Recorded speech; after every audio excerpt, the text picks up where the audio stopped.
Last discussion. Figures out this week reveal that access to IVF fertility treatment in England is being reduced. The research by Fertility Network UK says that some health authorities have stopped offering the 3 cycles of treatment set out in government guidelines, and 3 NHS providers are considering restricting IVF to women aged 30 to 35.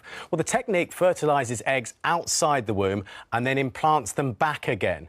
So, in a time when it's struggling for cash, should the NHS stop providing IVF completely? We're joining the panel now are Serena Bergman, a feminist journalist, Geeta Nargund, a fertility expert, Richard Clothier, who is a former fertility patient, and Caroline Farrow, a Catholic commentator. Well, Geeta, I'll start with you because in a time of cutbacks in the NHS, this is struggling, the NHS, isn't it? Surely IVF is a luxury we just can't afford. First of all, IVF is not a luxury. Infertility is a disease. It was defined as a disease by the World Health Organization decades ago, and it needs treatment like any other medical condition. And secondly, as regards to funding, it's not a problem. There is enough money in the NHS at the moment within the existing budget to fund IVF as per NICE guidelines. It is how it is being spent. The question is, the problem is how it's being spent and how it's being managed. Right now, IVF is not considered as a national health service. As we all know, it's a postcode lottery, regional variations, one authority paying 2,500, another one 11,000. It's unacceptable. We cannot cut IVF. It is creating inequality in our society. OK, the NHS does many things. One of the things it does is saves lives. One of the things it does is IVF. The NHS, many people would say, is struggling for cash. If something's got to go, what comes first? Well, IVF, saving lives or IVF? Creating life is as important. Creating life is more important than saving lives? If A&Es are struggling? No, it's equally important. There's a bigger picture here. Fertility treatment is not just for family benefit, it's for societal and long-term economic benefit. We do need children. We need children for long-term nation's economy. So we cannot be narrow-minded. We cannot be short-sighted. IVF is a health solution. It's a technological solution to a disease, and we cannot cut back. Serena, what do you make of that? It's everybody's right to have a baby. That's as maybe. I think the reality is that CCGs are cutting this, and they realise these are people, they're doctors, they're nurses, they're members of the community, they understand the struggle, they understand that this makes a difference to a lot of people's lives. But at the end of the day, we need to remember that the NHS is struggling for cash in areas that really, really affect people's health.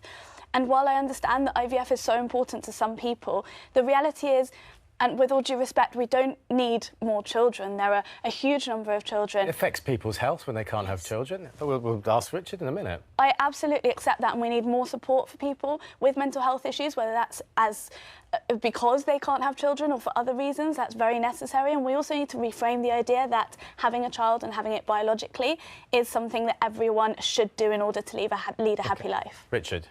Richard, what do you make of that? Well, I think the mental health side of infertility alone, that is going to have a cost of it. So if you remove IVF treatment altogether, then the cost of dealing with the mental health demographic you will single-handedly create. That is going to have a financial cost in itself. And the other thing that you're going to do if you remove IVF treatment is you're going to send people abroad where treatment is far, far cheaper.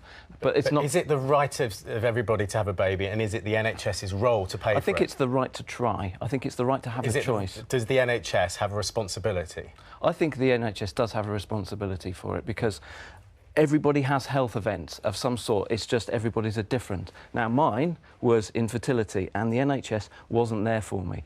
I don't have any problem with the money that I put into the system being used to cater for other people's health events, regardless of whether it is naturally caused, regardless of whether it is from a clear lifestyle decision they've made.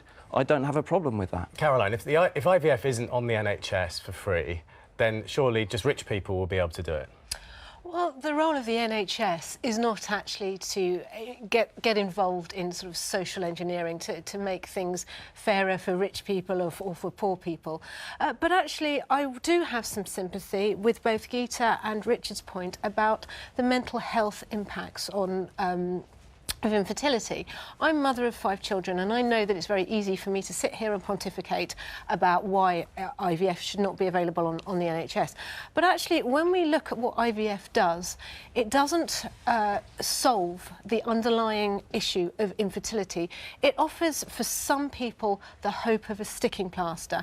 Now, interestingly, the other day, the government's public health authority has put out a survey for women's fertility, and it's asked women of all ages to contribute about their different fertility and reproductive experiences. It's a really valuable survey worth filling in.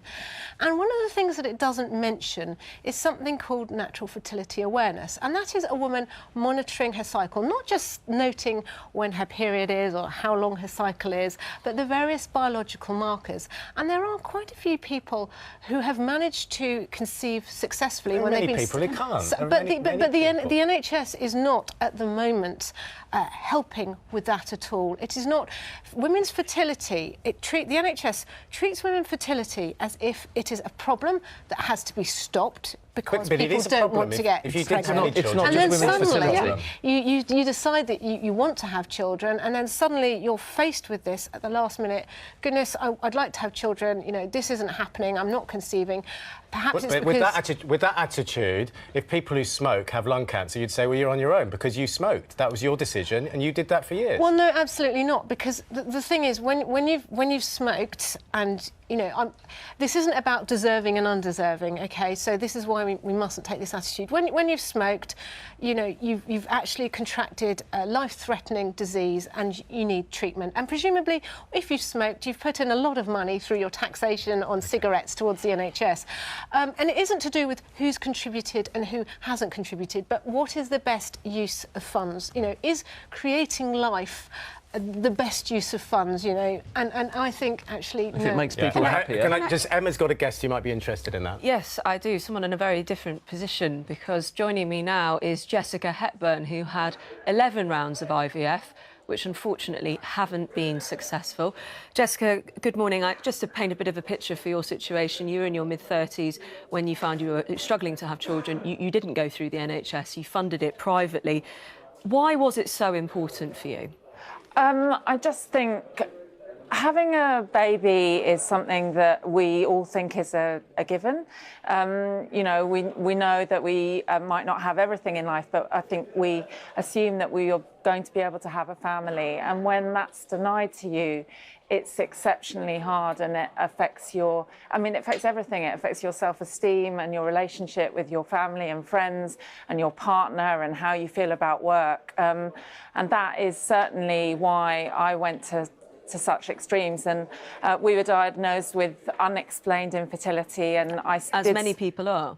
Absolutely, and I did seem to be able to get pregnant, and I had multiple miscarriages and an ectopic pregnancy that almost took my life. And you know, I now sort of dedicate my time to campaigning to... I mean, we're only having this debate partly because people don't understand the impact that not being able to have a child has on your life. How does it make you feel when you hear someone who's been able to have 5 children say, actually, IVF shouldn't be offered on the NHS? It isn't something that is important for the NHS to be offering, especially in considering what the NHS is there to do. You know, obviously that is really hard to hear, but at the same time, I think she said many valuable things about improving, you know, fertility education. I mean, one of the reasons we've had this exponential growth in infertility is that women are leaving it later. And, you know, something that I feel really passionate about is that we're all taught in school how not to get pregnant. And actually getting pregnant is quite hard, especially if you leave it later.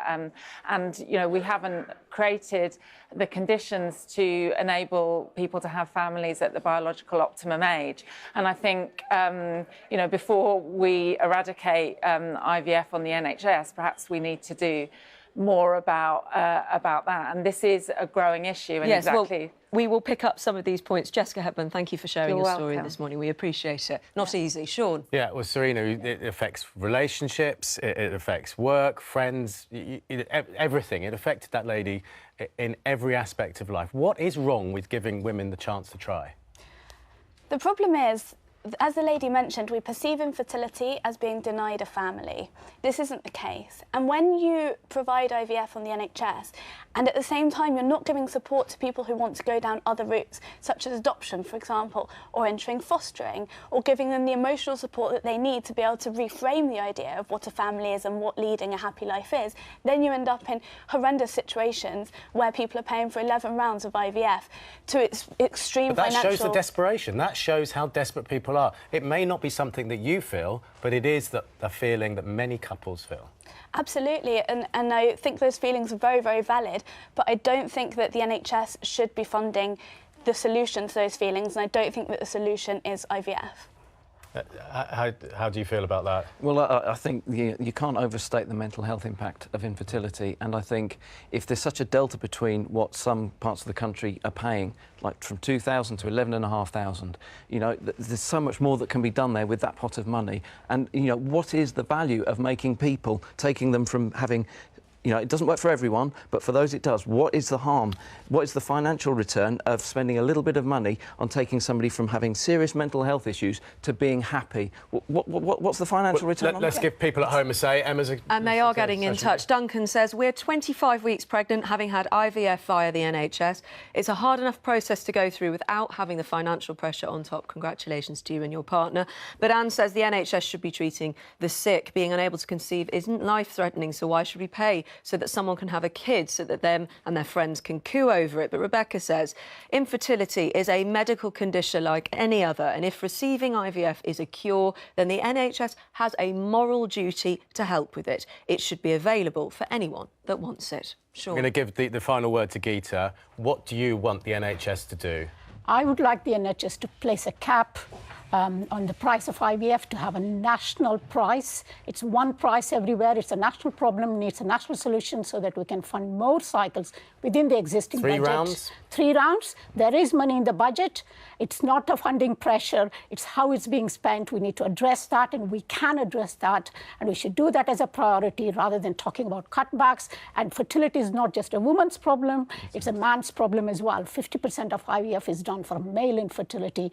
We cannot create a society where there's inequalities, and we need to help people. And infertility is a medical condition, and IVF is a technological solution. Geeta, thank you very much, and thank you to you all.